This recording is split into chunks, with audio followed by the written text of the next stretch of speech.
But now we're on Daf Dalid Omid Beis and Osha Mitzora. Now we have a third case of a carbon hamachshir, and that's the Osham that a Mitzora brings at the end of his process of Tahara. So he purified himself with all the nitty-gritty details of Tahara, and all the requirements were fulfilled. Now he has to bring a carbon Osham, and that's called an Asham Mitzora.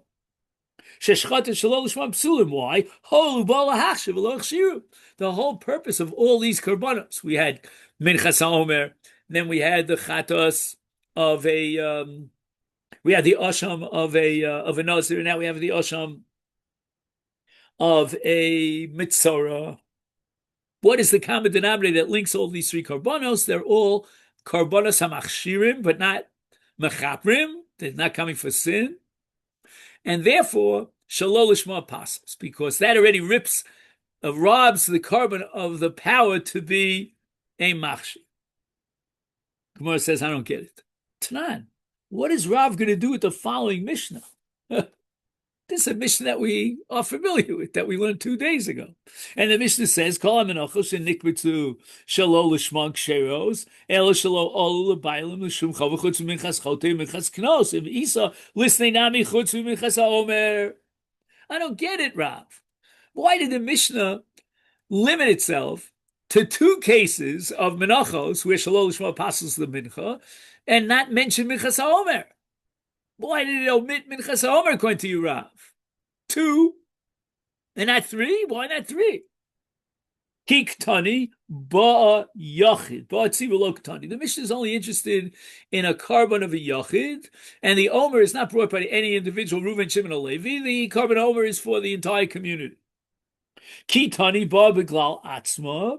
And now the Gemara adds another svara. Ba'a beglal zevach lo ktani.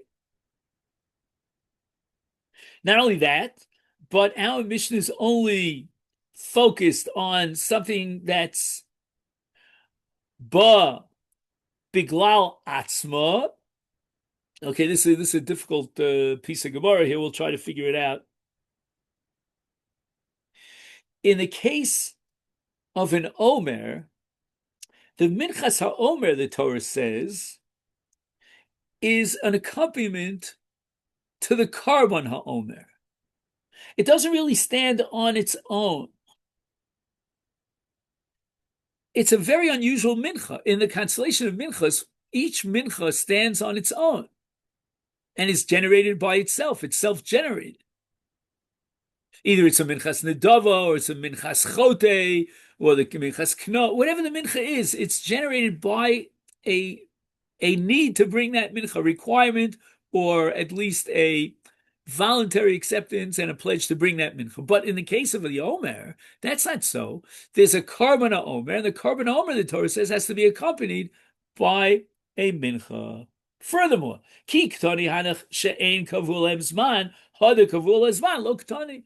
Every other mincha, it depends on the circumstances, when the person pledged to bring the mincha, when he sinned and he has to bring a mincha, and so forth and so on. That's situational. It's not time generated. As opposed to the Omer, the Minchas HaOmer is time generated. On the 16th of Nisan, the carbon has to be brought. So basically, the Gemara is saying that although technically you could have added a third carbon, according to Rav, a third mincha, where Shalol Shma passes, but it doesn't fit the description of a classic mincha for 3 different reasons. Number 1, because it belongs to the tzibur. Number 2, it's not ba biglal atzma, but rather biglal hazevach. And number 3, it is a carbon that's kavul emzman. Omar Mar. Wait a minute, Rav added another 2 karbanos to the list of karbanos hamachshirim where Shalol Shma passes. But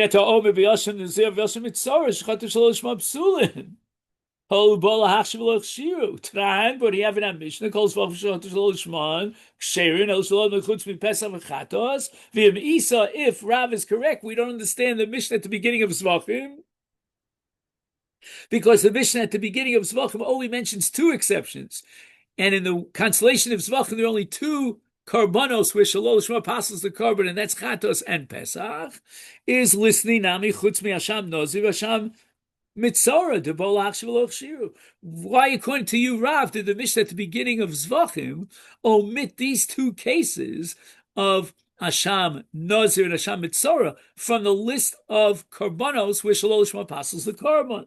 And the Gemara answers, Keva de Ika Hasham Gzelos Hasham Meilos Dilachapara Asulo Psikole. The Gemara is saying that the Mishnah wanted to be Psikole. Psikole means like absolute. Make a category.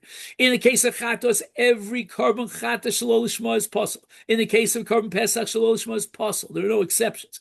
But the Gemara is saying that the Mishnah couldn't have said and Asham, because in most Ashamos, Shalol Shema does not possible the carbon. There are only two exceptions, and they are the two exceptions that are Machshirin and not Mechaprim, but all other Ashamos. For example, Hasham Gzelos, where again he took that Shvuah, that false oath, and plagiarize?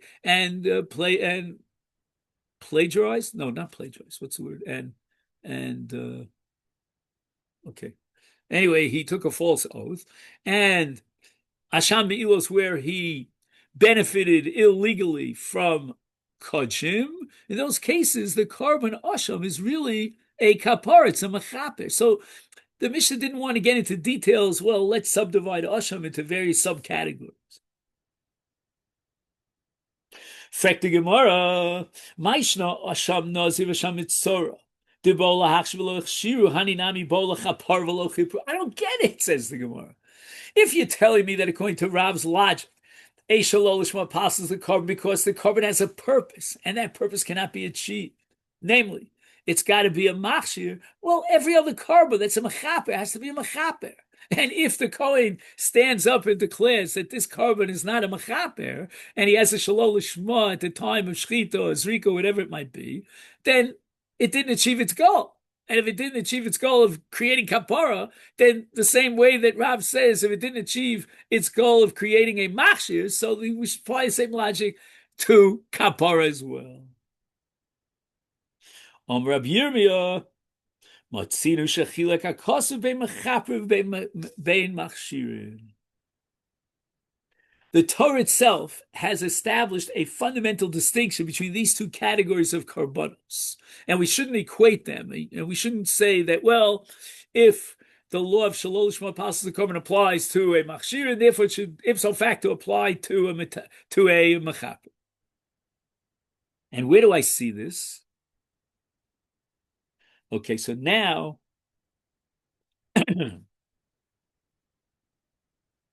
we're getting into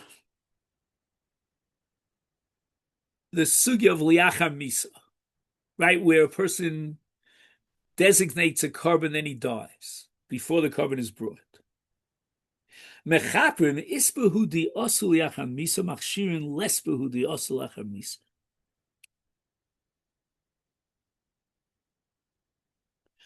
In the case of mechaprim, we do have a possibility, as we're going to prove in a minute, with regard to a yoledes, that the carbon can be brought even after the death of the person. In machshirin, there ain't no such thing. It just doesn't exist. It's a null set. Tisnan, Rabbi Yirmiyah now is going to prove that there is such a thing as a kapara, and a carbon whose purpose is kapara that could come even after death. And that sets up a fundamental difference between these two categories, between mechaprim and machshirin. Ha'isha sheivia chatosa umesa. Whoa, it's a very sad story here, right? A woman gives birth, and now she has to bring a carbon chatos. And she died. What's going to be? L'chora, nothing's going to be. I mean, she's gone. The purpose of the carbon was a kapar. Again, it's not exactly clear why a woman who gave birth has to bring a carbon for atonement purposes. What did she do wrong? I can tell what she did right. And the Gemara says, I know she took an oath at the time of the birth. She was suffering so much at birth that she would never have conjugal relations with a husband, whatever it is. I never understood that. But anyway, I don't see why you have to victimize a Yoledes and say, well, you got to bring a korban. But that, as I state, that's the halach. Now she died. Is Yaviu Yarshim Olasa. Now, amongst the various karbanos that a Yoledes has to bring, one of them is called a karban ola. That's a pretty expensive karban. And she has to bring that karban ola, again, had she been alive, from a baby, a young lamb. In addition to that, she has to bring a chatos from Shnei Torim or Shnei Bnei Yonah. Now the mother brought her chatos while she was alive. She died. And the heirs now take on the chiyuv of bringing the ola on behalf of their mother. Yaviu Arshim Olasa. Now here's a flip case. Let's say while she was alive, she brought the karban ola umesa lo yaviu yoshim chatasa. Okay, a chatos. According to Halacha Moshe Sinai, there were 5 categories of Halacha Moshe Sinai where the chatos mesa, meaning if mesu bailov is one of the 5. So therefore, we have Halacha Moshe Sinai that the Yarshim don't bring the karban chatos, but they do bring the karban ola in a case where she brought the chatos during her lifetime and she didn't get a chance to bring the ola. So we have now a case of a chatos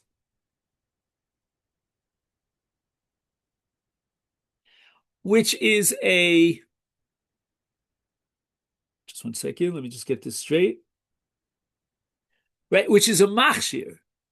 Right, the Yoledes incurs what's called tumas leda, and she's not allowed to go into the migdash. She can't eat kodshim until she brings her karban chatos.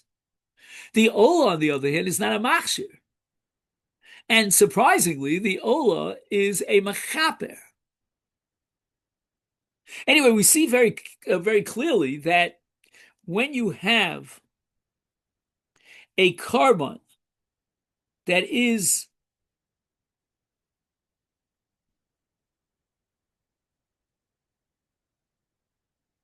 a qualifying karban, like the chatos of a Yoledes, then it's not brought after she dies. The Halacha Moshe Sinai.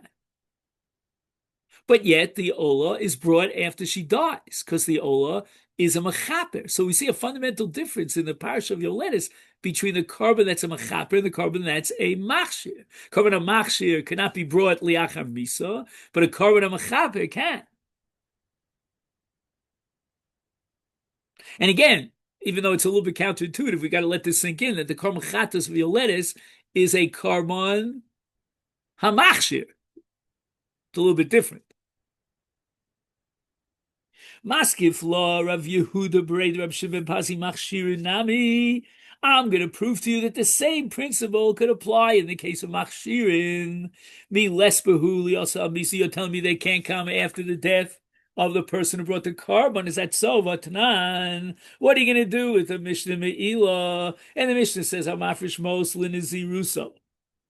Right? Let's say at the end of the termination of Nazirus, the Nazir has to bring 3 different karbanos, and he was mafresh mos. He set aside money to buy these animals, these karbanos. But unfortunately, there's a big mix-up here because he doesn't tell you which animal should go for which of his karbanos. For example, let's say the ola and the chatos was a kodshe kodshim, and one of the karbanos that the Nazir has to bring is a karban shlamim. Karban shlamim doesn't lend itself to me'ilov. It's not kodesh lashem because we eat the karban, the basar, but ola, and for that matter even chatos, is considered kodesh lashem, and therefore there's me'ilah. So lo nenim you can't enjoy the benefit of these funds because, again, they were designated for these three karbanos that a Nazir has to bring at the termination of his Nazirus. But v'lo mo'alin, there's no me'ila here. Now, again, one of the three components of the money, the funds that he's designated, goes for shlamim, where there's no me'ila, but the other two are for ola chatos, which lend themselves to me'ila. And yet, lo mol. Why not? So the Mishnah says, lavo kulam shlamim, that there's a possibility that all of these funds would be designated as a shlamim. And again, as we said before, there's no me'ila in a shlamim. Okay, so now let me just see. We have about 4 minutes left. There's a long discussion here about what this business about Ru'uyim Lavo Kulam B'Shlamim means.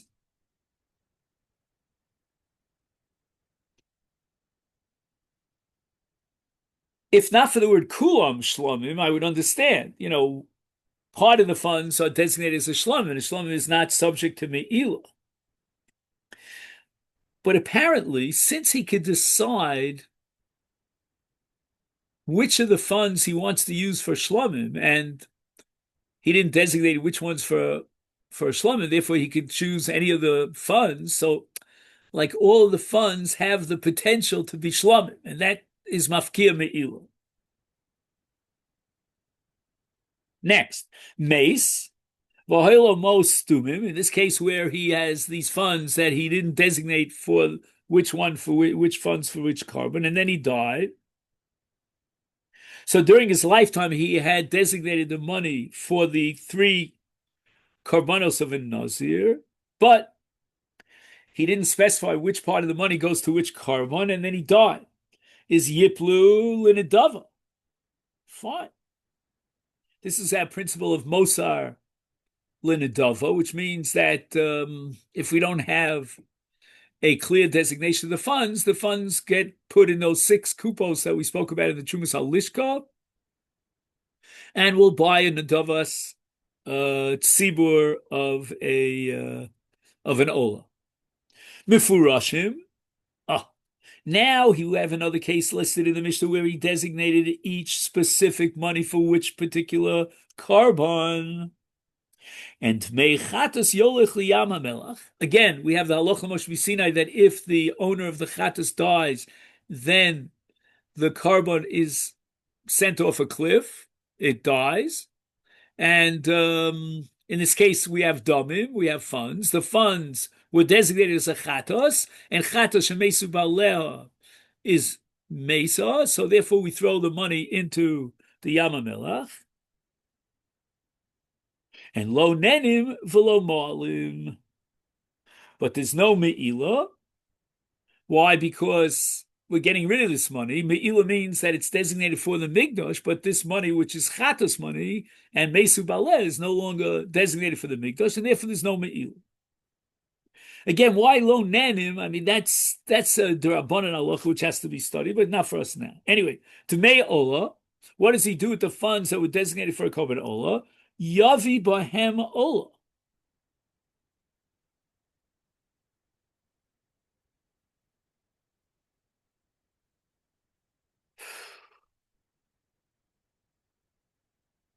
So they'll buy a korban ola with this money.